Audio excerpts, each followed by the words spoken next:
ओम श्री गणेशाय नमः। ओम श्री सरस्वत्यै नमः। ओम श्री गुरुभ्यो नमः।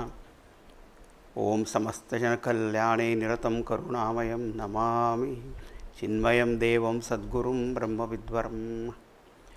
ओम सच्चिदानन्दरूपाय विश्वोत्पत्त्यादिहेतवे तापत्रय विनाशाय श्रीकृष्णाय वयं नुमः। हरिः ओम।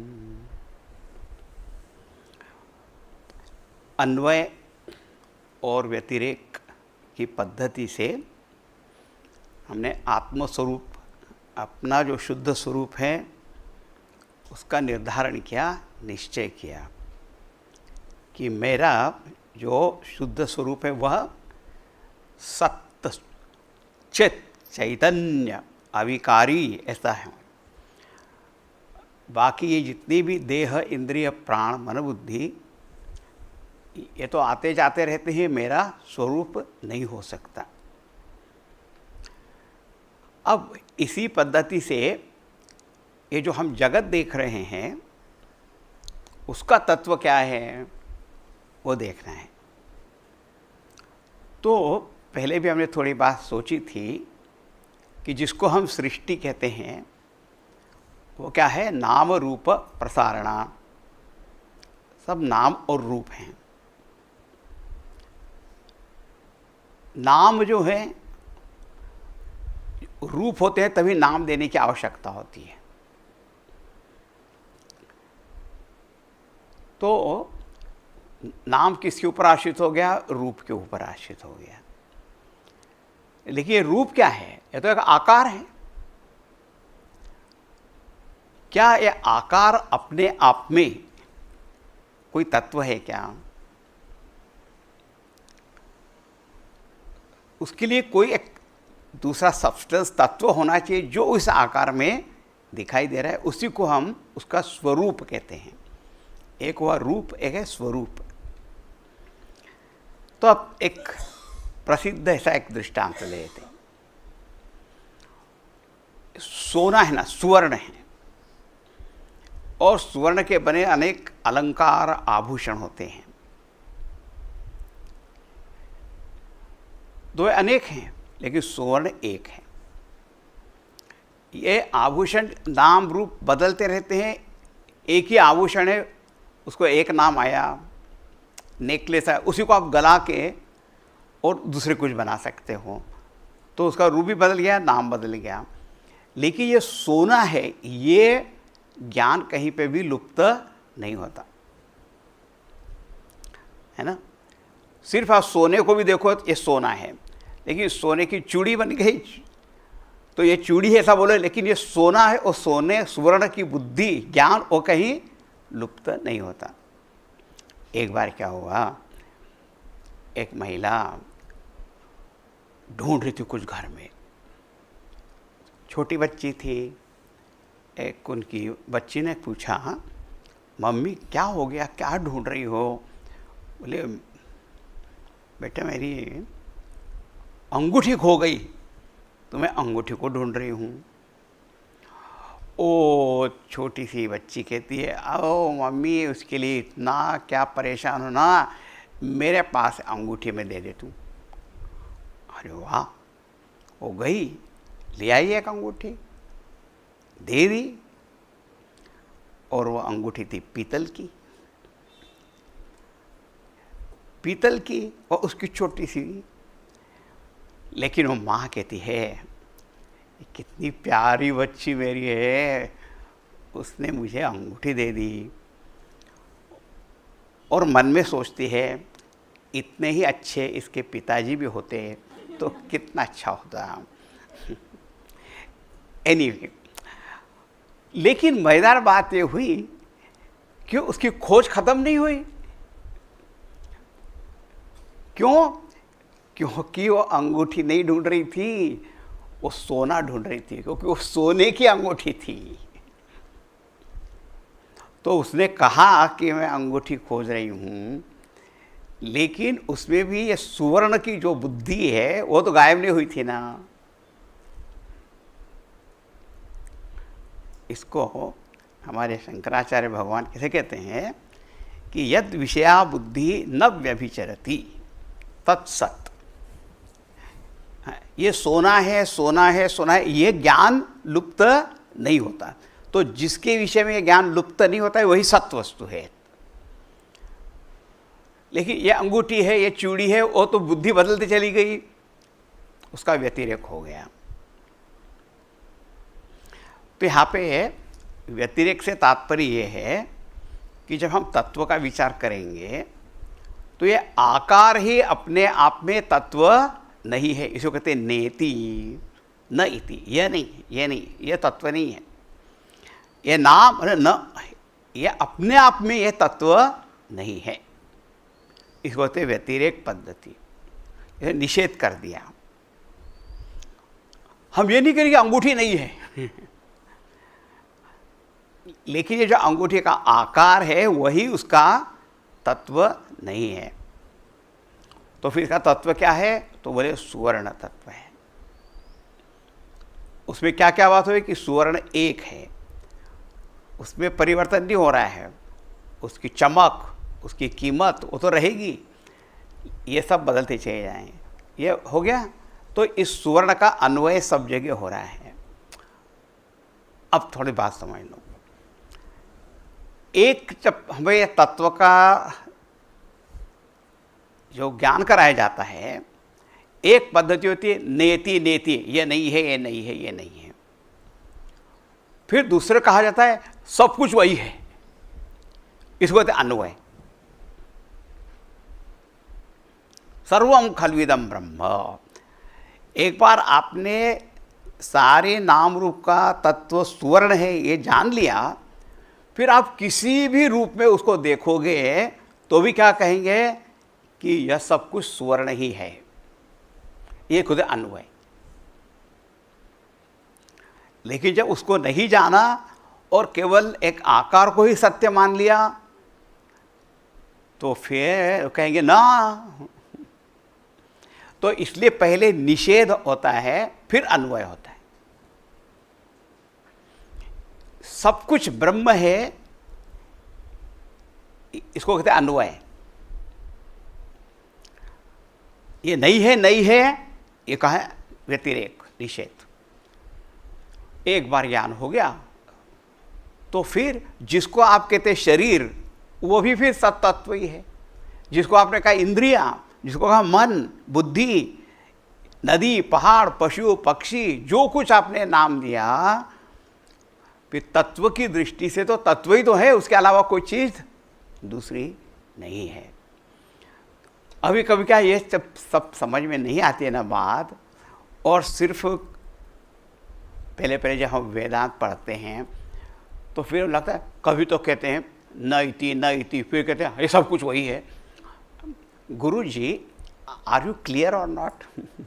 वो गुरु के विषय में संदेह करेंगे कि इनको ही कुछ ज्ञान स्पष्ट है कि नहीं है, या ये शास्त्र में पता नहीं क्या बताया है। तो एक बात आ गई कि हमें अपने देह, इंद्रिय, प्राण, मध्य का अनुभव हो रहा है, बाहर इस जगत का भी हो रहा है। उसको एक स्टेज में हम उसका निषेध थोड़ी कर रहे हैं। तो पहले इतना ही बता रहे हैं कि ये अपने आप में ये सत्य नहीं है, इसका सत्य ये है। और एक बार सत्य देख लिया, फिर उस दृष्टि से देखोगे तो फिर उसके अलावा दूसरा कुछ है क्या? हाँ, फिर कहेंगे कि हाँ यही है सब कुछ। तो हमें क्या पता लगा कि अन्वय व्यतिरेक से जब आत्मस्वरूप का निर्धारण करते हैं तो पता लगा कि मैं सत्स्वरूप चैतन्य अनंत स्वरूप हूँ। और जब इस सृष्टि का तत्व क्या है ऐसा विचार करने चाहते हैं तो पता लगता है कि ये भी तो सत्स्वरूप चैतन्य स्वरूप ही है। तो यह क्या दो चीज़ अलग अलग हो गई क्या? दो प्रकार के सत्य, दो प्रकार की सत्ता, दो प्रकार अस्तित्व होते हैं क्या? तो बोले नहीं। इसीलिए कहा जाता है कि यहाँ हृदय में जिसको हमने आत्मा कहा, वही इस जगत के हमें तत्व कहते हैं, उसी को कहते हैं ब्रह्म। पूरे जगत के आश्रय के रूप में उसको ब्रह्म कहते हैं। फिर कहा जाता है ये आत्मा ब्रह्म एक ही है, दो अलग अलग हो ही नहीं सकते। इसलिए हिंदी भाषा में तो बिल्कुल एक प्रसिद्ध है, आत्मा सो परमात्मा, आराम से बोल देते हैं, आत्मा सो परमात्मा। ये आत्मा क्या है? सच्चिदानंद रूपोहम। और फिर ये जो ब्रह्म क्या है? सच्चिदानंद रूपम, एक ही हो गए। और ऐसा जब ज्ञान हो जाता है तो वही मुक्ति का साधन है। फिर आप मुक्त हो गए। फिर आप किसी भी रूप में कोई भी चीज़ देखो, उससे क्या फर्क पड़ता है? तो अभी हमने अन्वय व्यतिरेक आत्म रूप से देखा, अन्वय व्यतिरेक यहाँ पर भी देखा। तो फिर इससे एक बात क्या सिद्ध हो गई कि यदि परम सत्य के विषय में यदि विचार करेंगे तो केवल सच्चित परमात्मा ही तो है, दूसरी चीज है किधर? फिर अभी तो दूसरी चीज के अस्तित्व को मानकर हम कहते हैं ये इतना ही सत्य नहीं है, ये नहीं है, इस प्रकार बात करते हैं। लेकिन जब तत्व पता लगता है तो उस तत्व में दूसरी कोई चीज़ है ही नहीं। और आपको यदि फिर दिखाई देती है तो हम कहेंगे उस ब्रह्म के अलावा तो दूसरा कुछ हो ही नहीं सकता। फिर ये जितने अलग अलग प्रकार दिखाई दे रहे हैं, ये क्या है? उसको अगले श्लोक में हम देखेंगे। देखो ये पूरा सार क्या निकला, विचार करें, सार तो इतना ही निकलता है कि केवल एकमेव अद्वितीय निर्विशेष परम सत्य जो सच्चिदानंद स्वरूप है वही एक है, दूसरा कुछ है ही नहीं।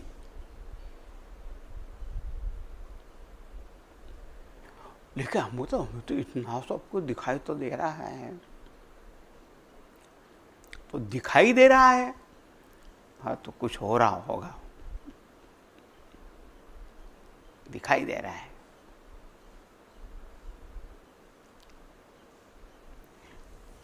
इसी को कभी कहा जाता है कि यह माया का विलास है, या कहा जाता है ऐसा मन का उसका है, हाँ, अन्यथा उसका कुछ है ही नहीं।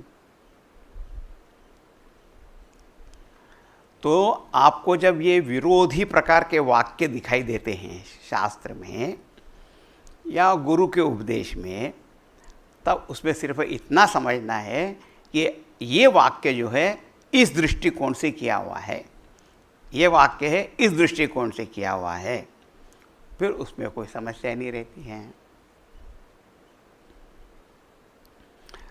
जरा आकाश को देखेंगे तो जिसको जैसा हम आकाश देखते ऐसा कोई आकाश है भी? हाँ, देखो आकाश है ऐसा कुछ?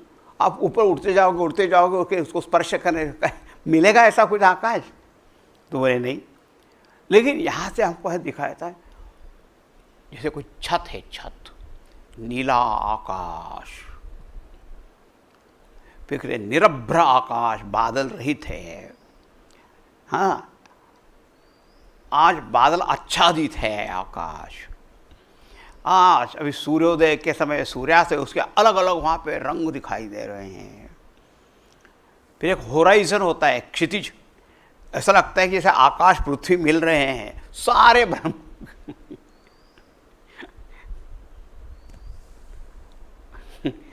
कुछ भी नहीं।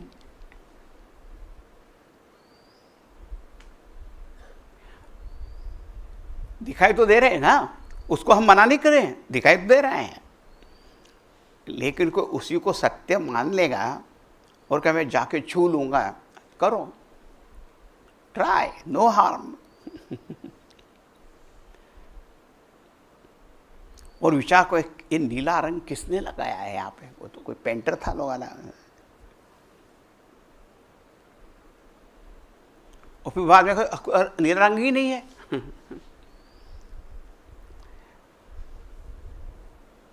इसी प्रकार एक केवल आत्म तत्व है, उसको ब्रह्म तत्व को, वो एक है बस। उसी में ये सब के सब आभास हो रहे हैं।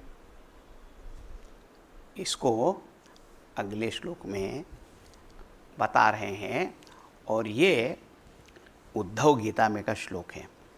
ये अगला श्लोक और इसके अगला भी श्लोक उद्धव गीता, कुछ मैंने कहा था ना पहले में, उद्धव जी को भगवान श्री कृष्ण जी ने जो जो उपदेश दिया उसी को उद्धव गीता कहते हैं।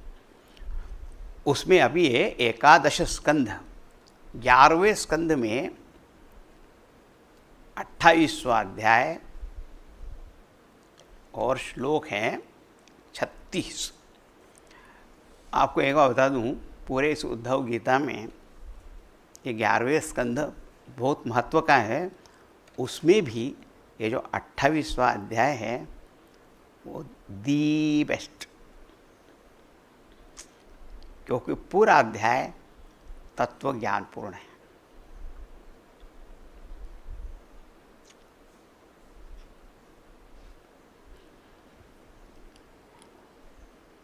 हाँ, क्या कहा उसमें?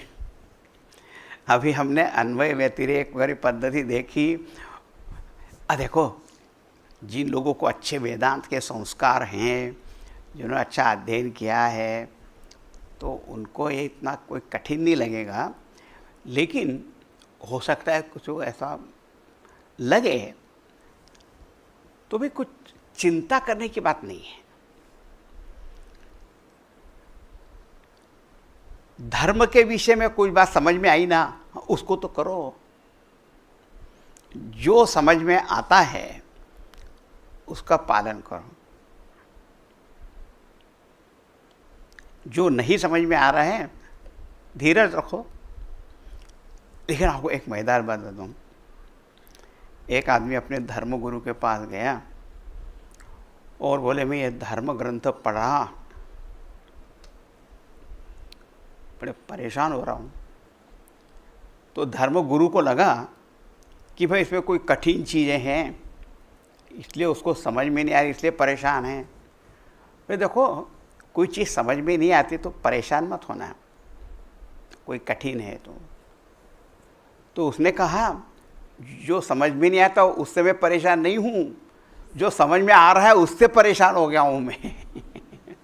पहले मुझे ये नहीं मालूम था कि ये पाप है, वो पाप है, ये पाप है, अरे बाप। अब तो मैं घबरा गया। जो समझ में आया उसी से घबरा गया हूँ। जो नहीं समझ में आया तो नो प्रॉब्लम एट ऑल। ऐसा भी होता है।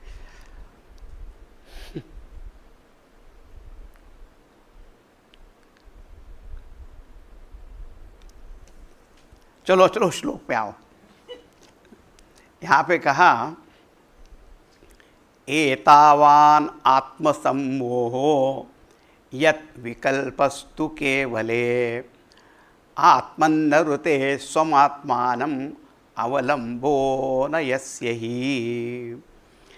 ये श्लोक जरा कुछ ऐसा है, थोड़ा उसमें विभक्ति वगैरह थोड़ी सी ऐसी रखी हुई है कि समझ में नहीं आता है। यहाँ पे यहाँ आत्मन शब्द हो गया। आत्मन तो वैसे संबोधन होता है, लेकिन यहाँ पे जो आत्मन शब्द है वो आत्मनि सप्तमी विभक्ति समझनी चाहिए। तो यहाँ पे कहा कि देखो यत् विकल्पः, अभी हमने क्या देखा कि वास्तव में एक आत्म तत्व ही है, या ब्रह्म तत्व कहो, परमात्मा तत्व कहो, और उसमें ये जो विविधता दिखाई दे रही है कि ये जीव है, ये जगत है, फिर इसके शासक है, ईश्वर है, और ये बहुत ये जितने प्रकार के नाम रूप की असंख्यता इत्यादि जो दिखाई दे रहे हैं ना, ये विकल्प वस्तु क्या है? केवले आत्मनि, आत्मसम्मोह, ऐसा उसका प्रोज ऑर्डर है। जो आत्म है कैसा है? केवल। केवल माने जिसमें किसी प्रकार का भेद है ही नहीं, free from all differences, distinctions. Differences क्या होते हैं? हाँ, जैसे एक पत्थर है और एक पेड़ है, अलग अलग जाति की चीज़ हो गई। फिर ये पेड़ है, ये पशु हैं, अलग अलग हुए। पशु में भी अलग अलग प्रकार के पशु है, तो उसमें अपने आप उनमें भेद आ गया।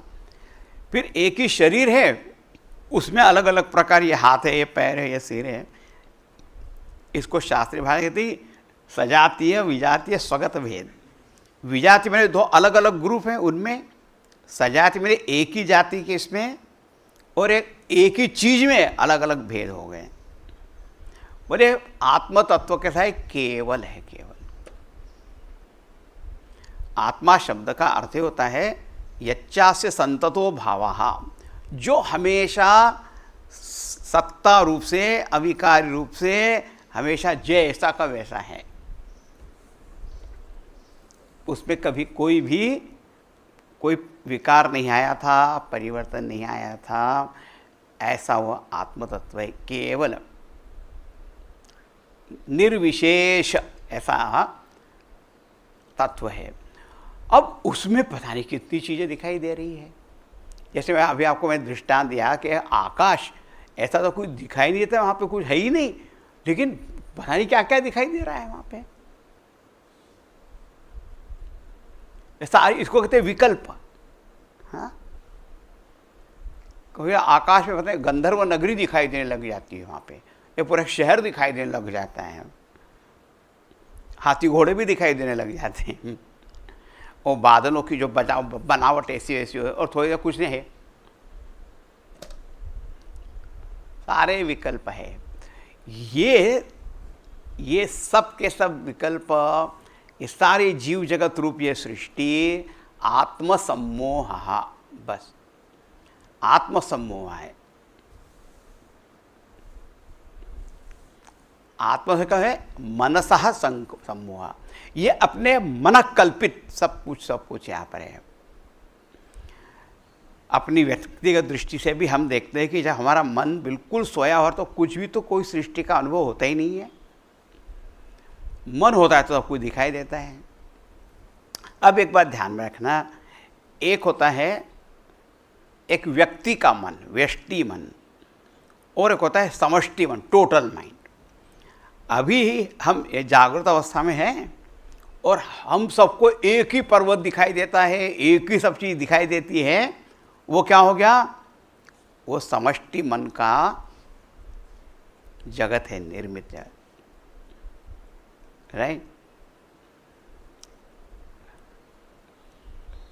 लेकिन एक बात जरूर है कि ऐसे इस समष्टि जगत में प्रत्येक व्यक्ति का ही तो अपना सुख दुख तो उसका अपना अपना है ना, very very private,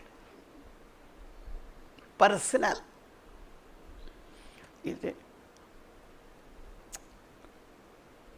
Swami ji, आपसे कुछ पर्सनल बात करनी है।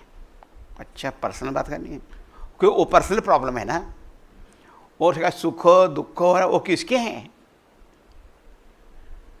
और फिर हम अपने आप कितना क्रिएशन बना लेते रहे, वाह बराबर है, किसने बोला तुम चुपचाप बैठे रहते तो कितना अच्छा था। नहीं नहीं नहीं, कुछ करना चाहिए। क्यों करना चाहिए? नहीं, क्या बैठा ऐसे ही बैठा हूँ, तो बिगड़ क्या हो गया? बैठ रहो। मैं तुमको बता रहा हूँ, अभी तुम खड़े हो जाओगे, दुनिया भर का दान फन करोगे, बाद में कहो कि आज मैं शांति से बैठा रहूँगा। अब तो अच्छे बैठे हो, दान फन करते जाओ, पर बैठा नहीं जाता। जब मन में कामना वगैरह आ जाएगा, उस आदमी चुपचाप थोड़ी बैठ सकता है। खुद ने सारी रचना कर ली,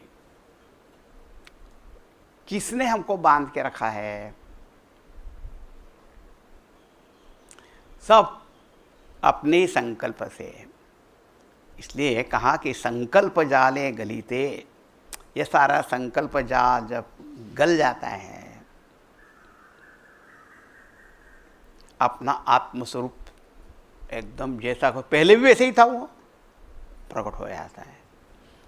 हम अपना स्वप्न अपने ही मन से वहाँ पर सारा प्रोजेक्ट होते हैं, और फिर देख बताएगा कुछ तो है ही नहीं।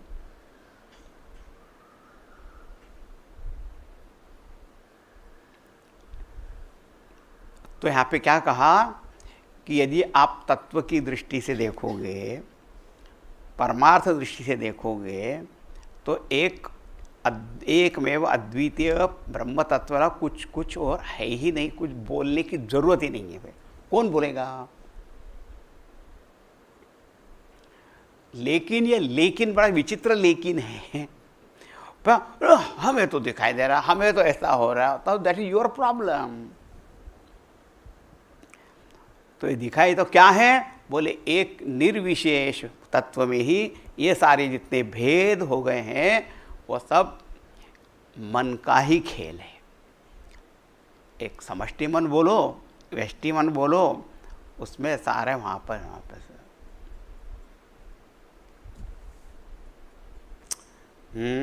यत विकल्पस्तु आत्मनि, क्योंकि स्वम आत्मानं वृते, वृते माने बिना, स्वम आत्मानं वृते, इस आत्म तत्व के बिना अवलंबा न यस्य ही, इस विकल्प का कोई आलंबन है ही नहीं। देखो यहाँ पे सिद्धांत क्या है कि जब किसी प्रकार के ऐसे हमको आभास अनुभव होते हैं तो उसका कोई न कोई अधिष्ठान होना चाहिए। अधिष्ठान माने आश्रय, कुछ सपोर्ट होना चाहिए, उसके बिना कैसे कुछ होगा।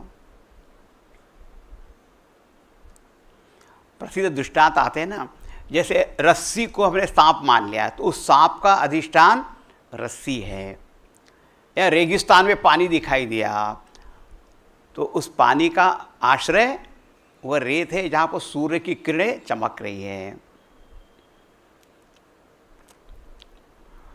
एक आदमी ने कहा नहीं मैं तो बैठा था और वहाँ पे तो कुछ भी नहीं था, फिर भी मेरे को कुछ कुछ अनुभव होने लगा। अरे तू तो था, तेरा मन फर्टाइल माइंड वो तो था ना, वो तेरा मन ही उसका सारा आश्रय था।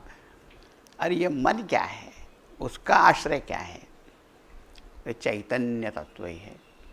तो जब विचार हम करते चले जाते हैं कि इसका आश्रय क्या है, इसका आश्रय क्या है, इसका आश्रय क्या है, तो पता लगेगा कि प्योर एग्जिस्टेंस कॉन्शियसनेस, उसके अलावा कोई आश्रय है ही नहीं। ये बहुत बड़ी बात है, हाँ ध्यान में रखना, क्योंकि यदि ये बात समझ में आ जाए कि सारे जितने आभास हो रहे हैं उन सबका परम सत्य तो मैं ही हूँ, तो फिर इन आभासों से डरने की कोई बात रहेगी क्या? होनी तो नहीं चाहिए। यदि समुद्र ऐसा कहे कि मैं इन तरंगों के कारण, लहरों के कारण बड़ा डरा हुआ हूं, अरे तुम्हारे बिना ये तरंग है किधर?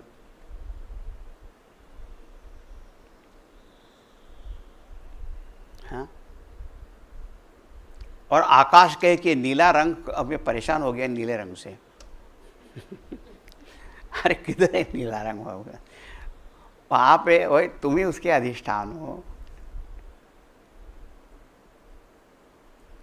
अपने ही ऊपर सारा का सारा विकल्प है। एतावान आत्मसमूह, ये सारा का सारा जो प्रपंच सृष्टि है ये सब इसके, क्योंकि आत्मानं विना भेदस्य अवलंबः आश्रयः अन्यः नास्ति, इसका दूसरा कोई आश्रय है नहीं।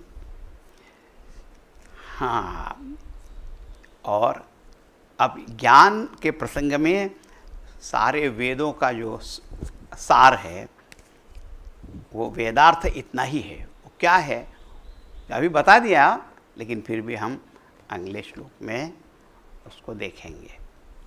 वो भी एकादश स्कंद का ही है और उसी अध्याय का है।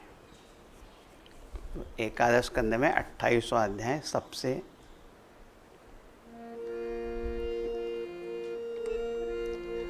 केशवा माधवा वामना श्रीधरा, केशवा माधवा वामना श्रीधरा, केशवा माधवा वामना श्रीधरा। केशवा माधवा वामना श्रीधरा श्रीधरा श्रीधरा। श्री कृष्णचंद्र भगवान की जय। श्री सद्गुरुनाथ महाराज की जय। ओम पूर्णमदः पूर्णमिदं पूर्णात् पूर्णमुदच्यते पूर्णस्य पूर्णमादाय पूर्णमेवावशिष्यते। ओम शांति शांति शांति। हरि ओम श्री गुरुभ्यो नमः। हरि ओम।